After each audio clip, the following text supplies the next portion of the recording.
అదే RTV app వార్తల్ని క్షణాల్లో చదివే అవకాశం ఉంటుంది. ఒక న్యూస్ పేపర్, ఒక టెలివిజన్ ఛానల్ మీ చేతుల్లో ఎప్పుడు ఉంటాయి. తెలంగాణ రాష్ట్ర వ్యాప్తంగా రోజు రోజుకు క్రైమ్ రేట్ పెరిగిపోతుందా అంటే అవుననే సమాధానం వస్తుంది. కత్తులు కటార్లు అమ్మడము మెయింటైన్ చేయడము చాలా ఈజీగా మారినటువంటి పరిస్థితుల్లో తాజాగా చాక్లెట్ల లాగా నాటు తుపాకులను అమ్మడానికి ప్రయత్నించారు బీహార్ గ్యాంగ్.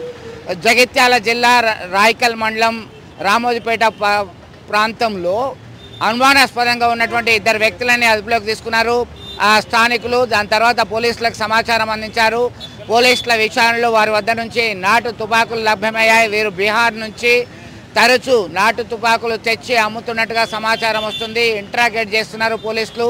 పూర్తి సమాచారం తెలియజేస్తానని చెప్పి వివరిస్తున్నటువంటి పరిస్థితి గమనించవచ్చు. ఒక్కసారిగా ఒకవైపు నాటు బాంబులు, అలాగే కంట్రీ మేడ్ వెపన్స్ ఇవన్నీ కూడా లభ్యమవుతున్నటువంటి క్రమంలో ఎప్పుడు ఏం జరుగుతుందో అనేటువంటి ఆందోళన అయితే స్థానికుల్లో ఉన్నటువంటి ప్రయత్నం మనం గమనించవచ్చు. మరిన్ని వీడియోస్ కోసం ఛానల్ ని సబ్స్క్రైబ్ చేయండి. లేటెస్ట్ అప్డేట్స్ కోసం వాట్సాప్ ఛానల్ ని ఫాలో చేయండి. అండ్ లింక్ డిస్క్రిప్షన్ లో ఉంది.